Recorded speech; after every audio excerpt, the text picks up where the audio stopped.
ഗവർണറുടെ കാലാവധി തീർന്നു. പക്ഷേ ബന്ധം തുടരും.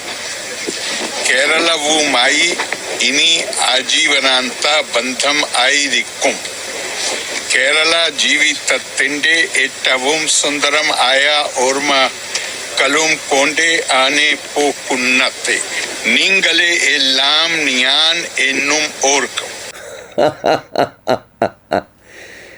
കേരളത്തിനോടുള്ള സ്നേഹം പറഞ്ഞ് നമ്മുടെ ആരിഫ് മുഹമ്മദ് ഖാനിക്ക കേരളം വിട്ട് ബീഹാറിലേക്ക് പോയി. ഒരുപിടി നല്ല ഓർമ്മകളുമായിട്ടാണ് പോകുന്നതെന്നാണ് അദ്ദേഹം അഭിപ്രായപ്പെട്ടത്. ആർക്കാണ് നല്ല ഓർമ്മകൾ എന്ന് ചോദിച്ചാൽ ഒരുപക്ഷെ കേരളം പോലെ ഒരു വ്യത്യസ്തമായ രാഷ്ട്രീയ, സാമൂഹിക, പ്രകൃതി അന്തരീക്ഷമുള്ള ഒരു സംസ്ഥാനത്ത് വന്ന് ഗവർണർ പദവിയിലിരിക്കാൻ ഒരു അവസരം കിട്ടിയ ആ അന്തരീക്ഷത്തെക്കുറിച്ചും സ്നേഹത്തെക്കുറിച്ചുമായിരിക്കും ഇത് ഞാൻ പറയുന്നത്. എൻ്റെ ആരിഫ് മുഹമ്മദ് ഖാൻ സാറേ, ഇതിനു മുമ്പ് ഒരു റിട്ടയർഡ് ജസ്റ്റിസ് പി സദാശിവം എന്ന് പറയുന്ന ഒരാൾ ഇതേ രാഷ്ട്രീയ പാർട്ടികളും മുന്നണികളുമൊക്കെ രാജ്യം ഭരിക്കുമ്പോൾ കേരളത്തിൻ്റെ ഗവർണറായിരുന്നു. എന്തായിരുന്നു അന്തസ്സ്, എന്തായിരുന്നു വിവേകം, എന്തായിരുന്നു ആ ശൈലി. ഇന്നും വല്ലാതെ ഓർത്തു പോകും ആ ഗവർണറെ. അത്രമേൽ നല്ല ഡീസൻറ്റ് ജെൻറ്റിൽമാനായിരുന്നു സദാശിവം. അദ്ദേഹം ഒരു കർഷക കുടുംബത്തിൽ ജനിക്കുകയും കർഷകൻ്റെ മകനായി വളരുകയും വലിയ ഉന്നതമായ പദവിയിലെത്തുകയും ഒക്കെ ചെയ്ത് കേരളം പോലൊരു സംസ്ഥാനത്തിൻ്റെ ഗവർണറായി വന്ന് അതിൻ്റെയും അന്തസ്സും അഭിമാനവും അനുഭവങ്ങളും സ്വന്തമാക്കിയാണ് അദ്ദേഹം മടങ്ങിയത്. ഇതൊരുമാതിരി ഓരിയിടുന്നത് പോലെ കേരളം മുഴുവൻ നടന്ന് എന്തിനെല്ലാമോ ഓരിയിട്ടു. ഗവർണർ ആ പദവിയുടെ മഹത്വവും ശക്തിയും ഉപയോഗിക്കേണ്ട എന്ന അഭിപ്രായമല്ല എനിക്കുള്ളത്. അതൊക്കെ ഉപയോഗിക്കുമ്പോഴും ആ പദവിയുടെ പരിമിതിയും അതോടൊപ്പം ഔന്നിത്യവും അദ്ദേഹം മനസ്സിലാക്കേണ്ടതായിരുന്നു. സംസ്ഥാനത്തിൻ്റെ പ്രതിപക്ഷ നേതാവോ അല്ലെങ്കിൽ പ്രതിപക്ഷ പാർട്ടികളുടെ സംസ്ഥാന പ്രസിഡന്റുമാരോ കാണിക്കുന്നതിനേക്കാൾ നിലവാരമില്ലായ്മയല്ലേ അങ്ങ് കേരളം മുഴുവൻ നടന്ന് കാട്ടിക്കൂട്ടിയത്? എന്തെല്ലാമാണ് കാണിച്ചു കൂട്ടിയത്? എന്നിട്ട് എന്തെങ്കിലും ഗുണം കിട്ടിയോ? ഇപ്പോൾ ഏറ്റവും ഒടുവിൽ 100 വട്ടം ആഗ്രഹിച്ചിട്ടുണ്ടാവുമല്ലോ ഇനിയും കേരളത്തിൽ തുടരാൻ. കാരണം ബീഹാറിൽ പോയി എന്ത് ചെയ്യാനാ? ബീഹാറിലെ നിതീഷാണ് സർക്കാരിനെ താങ്ങി ഡൽഹിയിൽ നിർത്തിയിരിക്കുന്നത്. അവിടെങ്ങും ചെന്ന് ഇതുപോലെ പടക്കം പൊട്ടിക്കാനോ വെടിവെക്കാനോ ഒന്നും കഴിയില്ല. അടിമക്കണ്ണായി കഴിഞ്ഞോണം, കൊടുക്കുന്നതിൽ ഒപ്പിടണം. ഇല്ലെങ്കിൽ വലിച്ചിട്ടാൽ അതിന് കനത്ത വില കൊടുക്കേണ്ടി വരും.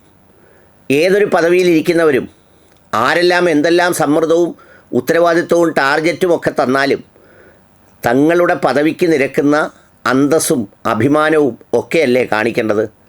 ഇത് റോഡിൽ പോയി കുത്തിയിരിക്കുക, വെയിലത്തിറങ്ങിയിരിക്കുക, എന്നിട്ട് ഒരുതരം സാമൂഹ്യ വിരുദ്ധരെ പോലെ റോഡിൽ കിടന്ന് അലറുക, ഇർഫാൻ ഹബീബിനെ പോലെയുള്ള ആളുകൾ തന്നെ കൊല്ലാൻ ശ്രമിച്ചു എന്ന് പറഞ്ഞ് കേസ് കൊടുക്കുക, എന്തെല്ലാം കോപ്രായങ്ങളാണ് കാണിച്ചത്. ഗവർണർക്ക് തൻ്റെ വിവേചനാധികാരം ഉപയോഗിക്കാനും ഒരു ജനാധിപത്യ പ്രക്രിയയിലൂടെ വരുന്ന ഭരണകൂടത്തിൻ്റെ എന്തെങ്കിലും കാര്യങ്ങളുണ്ടെങ്കിൽ അതിലിടപെടാനും വിശദീകരിക്കാനും ഒക്കെ അവസരങ്ങളുണ്ട്. പക്ഷേ അതെല്ലാം നിർവഹിക്കേണ്ടത് ഒരു അന്തസ്സും യോഗ്യതയും വെച്ചായിരിക്കണം. കേരളത്തിൻ്റെ ചരിത്രത്തിൽ ഇത്രയും അന്തസ്സില്ലാതെ പ്രവർത്തിച്ചു മടങ്ങുന്ന ആദ്യത്തെ ഗവർണറാണ് ആരിഫ് മുഹമ്മദ് ഖാനിക്ക. കേന്ദ്രത്തിൽ ഒരുപാട് സർക്കാരുകൾ മാറിയും തിരിഞ്ഞും വന്നിട്ടുണ്ട്.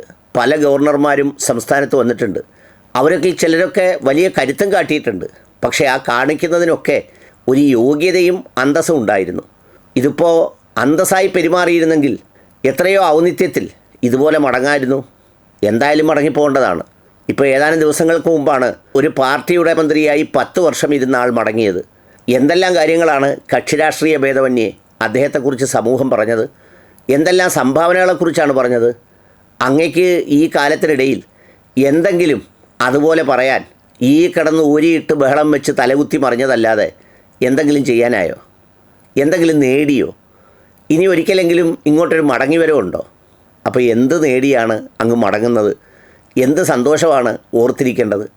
സത്യത്തിൽ അദ്ദേഹത്തിന് ഇതൊരു ഗുണപാഠമാകണം. കിട്ടുന്ന പദവികൾ ആ പദവിയുടെ വലിപ്പത്തിനനുസരിച്ചും അതിൻ്റെ ഔന്നിത്യത്തിനനുസരിച്ചും പെരുമാറണം. അധികാരമൊക്കെ ഉപയോഗിക്കണം, പക്ഷേ അതിനൊരു യോഗ്യത വേണം.